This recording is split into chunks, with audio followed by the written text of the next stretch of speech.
Surat Az-Zukhruf saja ayat 11 dan surat An-Nahl ayat 10 kita akan sama-sama memahami ayat secara kontekstual. Belum kita berbicara tentang bagaimana para ulama kemudian mentafsirkan ayat ini.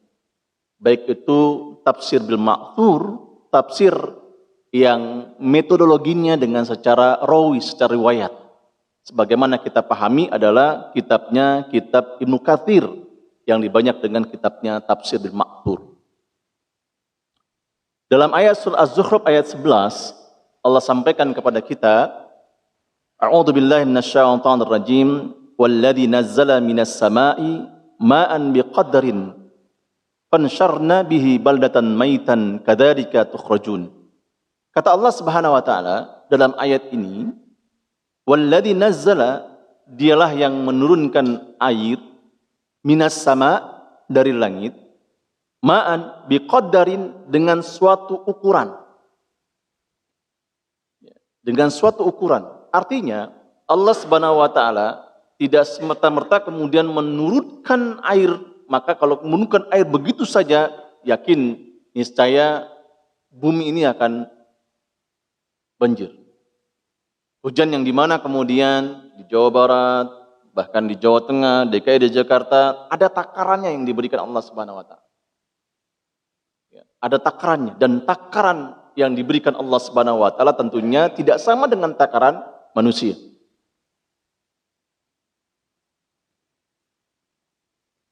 Lanjut kemudian Allah Subhanahu wa taala mengatakan adalah fa ansharna bihi baldatan maitah. Maka dengan air yang diturunkan Allah Subhanahu wa taala langit itu adalah akan menghidupkan negeri yang mati. Negeri yang tandus. Negeri yang mati, yang tandus, tanpa asyajar, tanpa pohon-pohon. Kadzalika tukhrajun.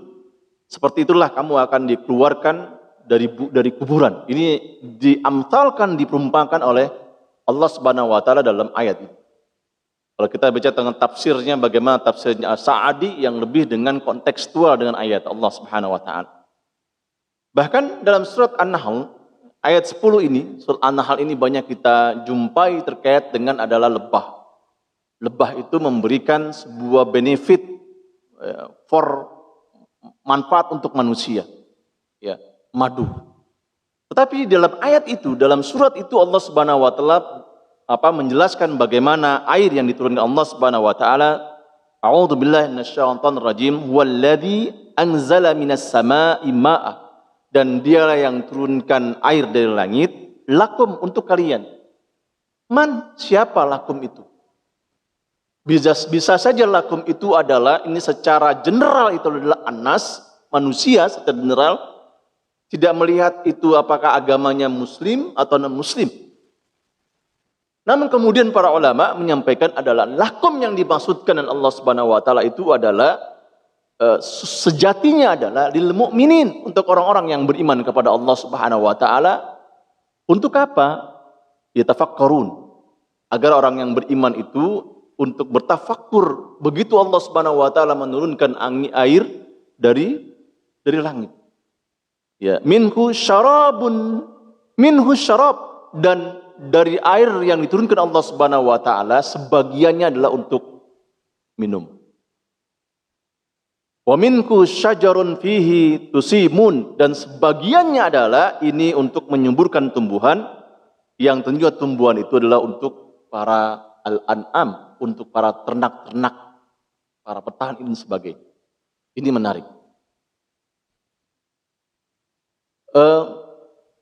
Ikhwatul iman, para perindu surga, jamaah salat zuhur yang ta'ala, air, konteks dengan air itu, makanya Rasulullah SAW selalu memberikan sebuah penjelasan kepada kita bagaimana kita menghormati atau bicara tentang bagaimana menyikapi air. Salah satunya adalah terkait dengan toharoh, tentang bersuci. Dan dua antara toharoh itu adalah al-ghusl wal wudu. Dua di antaranya adalah mandi dan juga adalah berwudu. Ini saya sangat menyayangkan tadi melihat bagaimana orang yang berwudu. Dalam hadis ya yang diriwayatkan oleh Imam Muslim, bahkan para ulama mengatakan hadal hadis sahih, di sini sahih. Karena Nabi sallallahu alaihi wasallam yaghsilu aw yataghsilu bis-sara bisa hat ila khamsati amdad wa yatawadda bil mud. Kata Rasulullah sallallahu alaihi wasallam bahwasanya Rasulullah itu senantiasa dia mandi besar, mandi hadas besar, ya. Itu dengan satu so' ila khamsati amdad sampai 4 mud.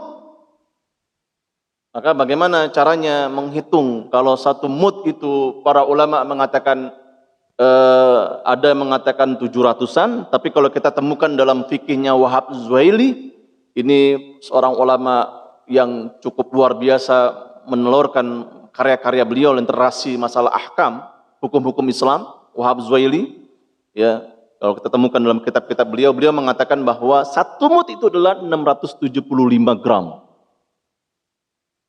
Bagaimana kemudian dikonvert dengan mililiter? Ada yang mengatakan kalau kita baca literasi, kalau 1 mud itu adalah yang diungkapkan adalah literasinya adalah 675 mud dikonvert menjadi 600 mililiter. Bayangkan bahwa Rasulullah SAW adalah yatawadda bil mud. Beliau wudu dengan 1 mud. Berarti 675 kita ambillah ini pendapatnya itijahnya arahannya dengan Wahab Zuhaili 675 mud. Kemudian kemudian kita convert menjadi 600 ml. Takarannya mungkin seperti air mineral yang setengah gitu ya. 600 ml takarannya. Ini Rasulullah SAW mandinya dengan 1 so', ya, kemudian hatta khamsati amdad sampai 4 mud, sementara wudunya 1 mud. Bagaimana kita menyikapinya? Maka para ulama kemudian beda pendapat terkait dengan besaran mud yang diambil Rasulullah SAW. Apakah kemudian takaran kafnya telapak tangan Rasulullah SAW itu sama dengan takaran manusia pada saat ini? Bagaimana orang Arab takarannya? Mungkin kalau takarannya tangannya orang Arab, orang Indonesia itu kita lebih kecil, ya, atau orang Arab itu lebih besar, ya, jangkauannya, ya, besar. Bisa jadi adalah itu volumenya lebih banyak. Tapi kalau kita volumenya untuk 1 mud, maka bisa jadi volumenya lebih kecil dari takarannya Nabi Muhammad SAW. Terlepas dari itu, maka kemudian kita mengambil tengah-tengahnya, garis tengahnya dengan disampaikan oleh para ulama, yaitu Wahab Zuhaili mengatakan 675 gram, atau bahasanya adalah di-convertnya, dia mengatakan di-convertnya adalah 600 ml. Ini bayangkan, Rasulullah SAW ini menyikapi air. Kalau kita lihat tadi, saya melihat sedih luar biasa, air sampai berkeran, sampai begitu kencangnya. Ya, setelah saya lihat orang itu, saya lihat kemudian stiker wudu itu bukan mandi. Cakep. Pengurus masjid sudah membuat stiker menyampaikan itu. Itu yang pertama, tentang air. Bahkan bagaimana kalau kemudian adalah ini terkait dengan tidak ada kondisi air. Dan juga ini sudah jelaskan oleh Allah Subhanahu wa taala dengan ayat yang berkaitan dengan wudu. Kata Allah Subhanahu wa taala dalam ayat itu, wa illam tajidu ma'a fatayammamu. Kalau kita tidak menemukan air, maka yang disampaikan oleh Allah Subhanahu wa taala adalah kita untuk bertoharo dengan turab, dengan dengan debu.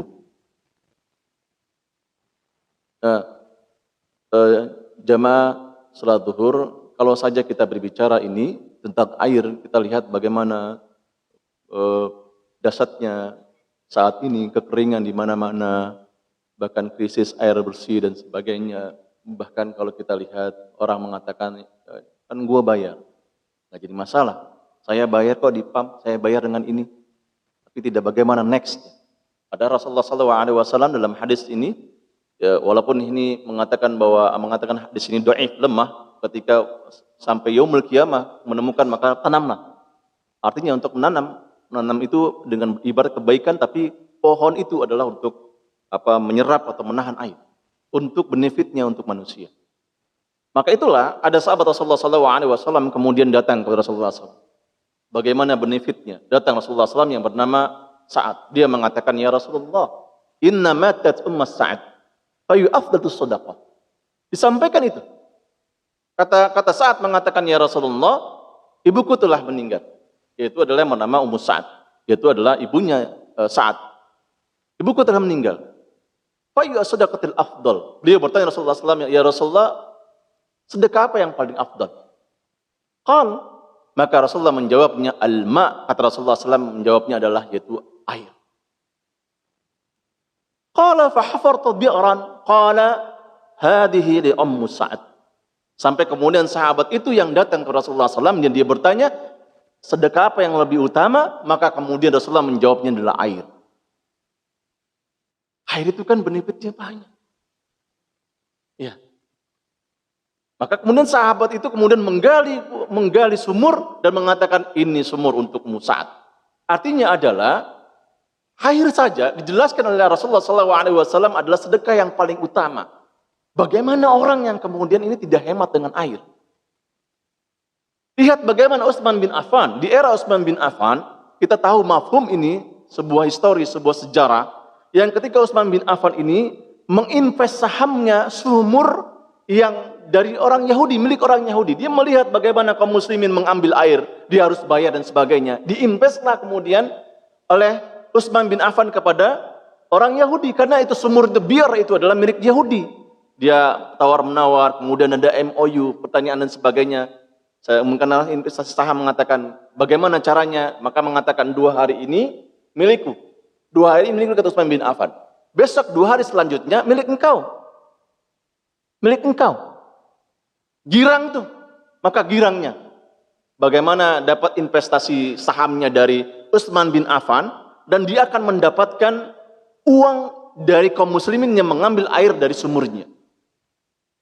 Jamaah salat zuhur yang dirahmati Allah Subhanahu wa taala, maka akhirnya Utsman bin Affan itu menyampaikan kepada kaum muslimin bahwa 2 hari ini adalah ini sumur milikku. Engkau ambil, kalian ambil gratis, free. Majanan, free. Dan 2 hari selanjutnya adalah milik orang. Apa yang terjadi? Atau iman para penduduk surga yang ta'ala, maka yang terjadi adalah kaum muslimin itu memanfaatkan 2 hari sumur itu adalah miliknya Utsman bin Affan. Diambilnya. Keesokannya 2 hari selanjutnya, begitunya senangnya orang Yahudi itu melihat bagaimana nanti kaum muslimin bisa bayarnya, dia bisa punya profit dan sebagainya. Tapi yang terjadi apa? 2 hari yang milik orang Yahudi itu kaum muslimin tidak ada yang mengambil.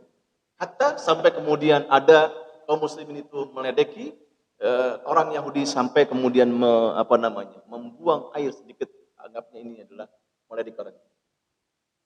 Begitu berjalan dan seterusnya dan sebagainya, melihat sepinya 2 hari dimiliki orang Yahudi, maka akhirnya ditawarkan oleh Utsman bin Affan. Kalau begitu bagaimana kalau milik ini, milik biar ini, sumber ini adalah beli semua. Dan kepemilikan itu pindah ke Utsman bin Affan dan air itu adalah free untuk orang-orang beriman. Ini luar biasa. Ini bicara masalah air. Artinya ketika bagaimana Allah Subhanahu wa taala bicara tentang menjelaskan air turun langit itu untuk kehidupan, dan kemudian Allah Subhanahu Rasulullah SAW sampaikan bagaimana terkait dengan air itu sedekah air dan sebagainya, dan bagaimana Allah Subhanahu wa taala adalah juga berbicara itu, walaupun kalau dilihat dengan syarah Imam Nawawi mengatakan tidak ada takaran yang terkait masalah wudu satu dan sebagainya, ada jelas yang lainnya mengatakan tetapi adalah ala dhammil israfu fil wudu, tetapi kami adalah ini mencela orang-orang yang kemudian tidak berlebihan boros dalam berwudu atau boros dalam dia hadas besar. Ala dhammil israfu fil wudu. Ini dalam konteksnya syarahnya Imam Nawawi dalam syarah Muslim. Bahkan yang keempat, jemaah rahimahullah ta'ala, disampaikan dalam hadis Rasulullah SAW itu bagaimana orang yang kemudian terkait masalah air ini syaraba minhu min khair makhtum. Bahkan Allah akan memberikan minum kepada orang yang memberikan air minum kepada saudaranya itu dari minum air surga. Sebagaimana hadisnya, hadis ini dhaif. Dalam Sunan Abu Dawud, ulama mengatakan hadal haditsu dhaif jiddan. Hadis ini adalah lemah sekali. Tetapi para ulama mengatakan tetapi ini secara kandungannya sangat bagus. Kenapa mengatakan ma min muslimin syariba ala saqa ala dhama'in syariba minhu min khil makhtum. Kata Allah dalam hadis Rasulullah SAW mengatakan adalah barang siapa dari kaum muslimin yang memberikan minum bagi saudaranya yang sedang kehausan, kata Rasulullah SAW mengatakan maka Allah Subhanahu Wa Taala akan memberikan minum dari surga. Karena dalam hadis lain mengatakan Rasulullah mengatakan dan hadis sahih Bukhari Muslim mengatakan baina rajulun yamshi, ada seorang yang kemudian dia melintas di thariq, kemudian dia merasa haus dan melihat sumur fa'anzala bihi fasyara binha, kemudian dia turun dari sumur itu kemudian minum dari sumur itu, dia naik dan melihat bikal bin jalhat, sampai kemudian dia melihat anjing yang memakan tanah karena dia kausnya luar biasa, dan dia mengatakan anjing ini mengalami apa yang aku alami. Fa'anzala, sampai kemudian orang itu turun lagi kemudian ke sumur itu, fa'amla khuffahu bifih, kemudian mengisi air itu dengan khuffnya bifih, dan kemudian dia naik dari sumur itu bifih, sambil yang khuff itu yang diisi air itu dipegang dengan bibir bifih, dan kemudian dia naik dan memberikan air itu kepada anjing tersebut. Apa yang disampaikan dari situ mengatakan faghfara, maka Allah Subhanahu Wa Taala akan mengampunkan dosa-dosa.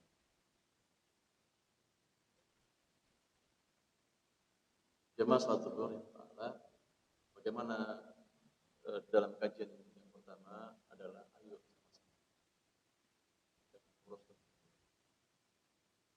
hemat dengan air. Islam itu kan aturan dalam hidup.